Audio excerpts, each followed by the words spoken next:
जय श्री राम दोस्तों, आप सभी का मेरे इस YouTube चैनल में हार्दिक स्वागत है।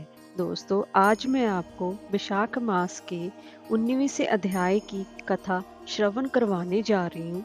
इसके पहले के 18 अध्याय मेरे चैनल पर अपलोड है, आप वहाँ पर जाकर श्रवण कर सकते हैं। अब तक हमने 18वें अध्याय में पढ़ा कि दुर्वासा ऋषि के 2 शिष्य सत्यनिष्ठ और तपोनिष्ठ थे। सत्यनिष्ठ भगवान विष्णु की पूजा उपासना और कथा सुनता था, जबकि तपोनिष्ठ नहीं सुनता था। इसी पाप की वजह से वह पिशाच योनि को प्राप्त हुआ। सत्यनिष्ठ ने फिर अपने विशाख मास महात्म की कथा का फल देकर उसको पिशाच योनि से मुक्ति दी।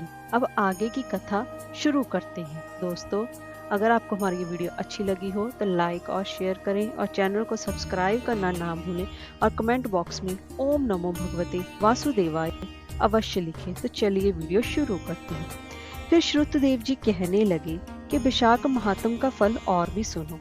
पंचाल देश के राजा भूरी यश का पुत्र पुरु यश नाम वाला अत्यंत ही पुण्य आत्मा तथा बुद्धिमान था। पिता के मरने पर वह राजा बना।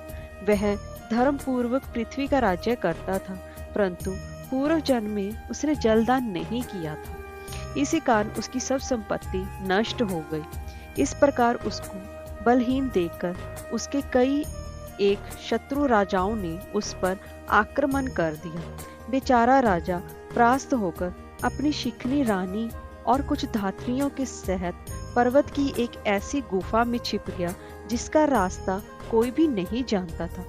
राजा ने बड़ी व्याकुलता से वहां पर 53 वर्ष व्यतीत किए। अब राजा के मन में यह चिंता उत्पन्न हुई कि मैं जन्म और कर्म से तो शुद्ध हूँ। मैंने जन्म भी अच्छे कुल में लिया, परंतु ना जाने मेरे सब पौरुष कहाँ चले गए। मैंने ऐसा कौन सा पाप किया है जिससे ये घोर दरिद्र व पराजय हुई तथा वनवास के दुख सहने पड़ रहे हैं। इस प्रकार वह राजा अपने गुरु का स्मरण करने लगा। तब राजा की स्मरण करते ही 2 मुनीश्वर याज और उपयाजक नाम वाले वहां आकर उपस्थित हुए। राजा ने उनको देख सहसा खड़े होकर भक्ति पूर्वक शीश नवाया। वनवास से दुखी, राजा चिन्ह से हीन, वन के मार्ग को ना जानने वाला वह राजा थोड़ी देर चुपचाप वहां पर खड़ा रहा, फिर रोता हुआ उनके चरणों में गिर पड़ा। तब दोनों मुनियों ने पकड़कर राजा को उठाया। इसके पश्चात राजा ने वन के पुष्पों से विधिवत उनका पूजन किया। जब वे दोनों बैठ गए तो राजा ने बड़ी नम्रता से उनसे प्रश्न किया कि महाराज, मैं जन्म से तो शुद्ध हूँ, पितरों और देवताओं का पूजन भी करता हूँ, पाप से डरता हूँ, प्राणियों पर दयावान, गुरु की भक्ति में प्रीति रखने वाला हूँ। फिर क्या कारण है कि मैं ऐसा दरिद्री हो गया हूँ? मेरा सब कोष नष्ट हो गया है। शत्रुओं ने मुझको जीत लिया। वन का वासी अकेला क्यों रह गया? मेरे पुत्र, पौत्र, भाई, बंधु, मित्र कोई नहीं रहा। मैं निष्पाप होकर राज्य कर रहा था, फिर भी मेरे राज्य में अकाल क्यों पड़ गया? इसका कारण आप विस्तार पूर्वक मुझसे कहिए। राजा के ऐसे वचन सुनकर थोड़ी देर सोचकर वह दोनों मुनि याज और उपयाजक कहने लगे कि हे राजन, तू अपने दुख का कारण सुन। पहले 10 जन्मों में तू अत्यंत घोर पापी व्याध रहा है। 10वें जन्म में भी तू बड़ा ही कठोर हृदय व्याध का जन्म धारण कर प्राणियों का वध करने में यमराज के तुल्य था। जब 10वें जन्म में तू गौड़ देश में था और अपने घोर बुरे कर्मों से लगा हुआ यात्रियों को निर्दयता से कष्ट दिया करता था, तो उसी समय धूप से व्याकुल 2 बड़े धनवान वैश्य और वेदांगों को जानने वाले कर्षण नाम वाले मुनि वहां पर आए। सिर पर जटा, देह पर छाल के वस्त्र, हाथ में कमंडल लिए हुए उनको आता देख तो धनुष बाण लेकर उनका रास्ता रोककर वहां पर खड़ा हो गया। फिर उनमें से एक वैश्य को मारकर तूने सब धन छीन लिया। जब तो दूसरे वैश्य को मारने लगा तो वह समस्त द्रव्य वही घास फूस में फेंककर डर के मारे भाग गया। तब कर्षण मुनि व्याध के हाथ से मारे जाने के भय से व्याकुल होकर मूर्छा खाकर पृथ्वी पर गिर पड़े। तब तूने गिरे हुए ऋषि से पूछा कि वैश्य ने धन कहाँ छुपाया है।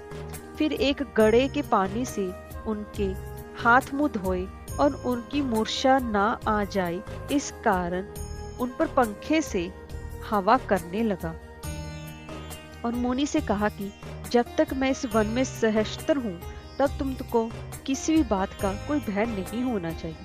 निर्धन मनुष्य सदा सुखी रहते हैं तथा तुम्हारे फटे वस्त्र और टूटे बर्तनों को लेकर भी मैं क्या करूंगा।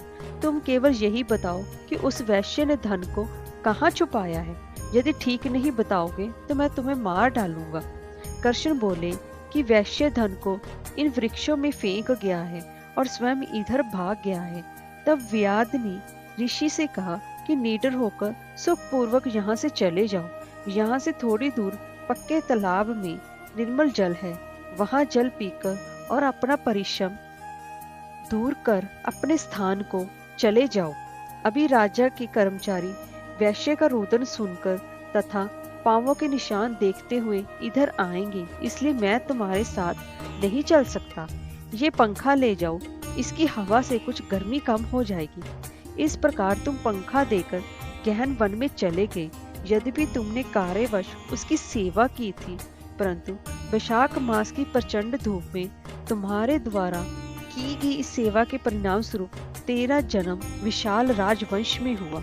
यदि तेरी इच्छा अब सुख, राज्य, धन, धान्य, लक्ष्मी, स्वर्ग या सायुज्य मुक्ति पाने की है तो बेशाखुत धर्म को करो, तुमको संपूर्ण सुख प्राप्त हो जाएंगे। इस मास का नाम माधव मास है और तृतीय का अक्षय तृतीय। इस दिन तू तत्काल ब्याही गौ ब्राह्मण को दे दे, इससे तेरे कोष भर जाएंगे। क्षत्रिय के दान से तुझको राज्य की प्राप्ति होगी। विधिवत स्नान कर माधव भगवान की पूजा कर, दिव्य प्रतिमा के दान से तेरी विजय होगी। यदि तेरी इच्छा अपने समान पुत्रों की है तो सब प्राणियों के हित के लिए प्याऊ लगवा। हे राजन, इस बैसाख मास के सब कर्मों के करने से समस्त लोग तेरे वश में हो जाएंगे। इतना कहकर दोनों कुल पुरोहित, याज और उपयाजक अपने अपने घर को चले गए। तब वह महाप्रकर्मी राजा कुल पुरोहितों के कथा अनुसार बैशाख मास के धर्म और भगवान की पूजा करने लगा, जिसके प्रभाव से राजा ने अपनी बची हुई सेना को भी लेकर पंचाल नगरी में प्रवेश किया और इस प्रकार पुरुयश ने अपना खोया हुआ सारा राज्य पुनः प्राप्त कर लिया। जय श्री राम।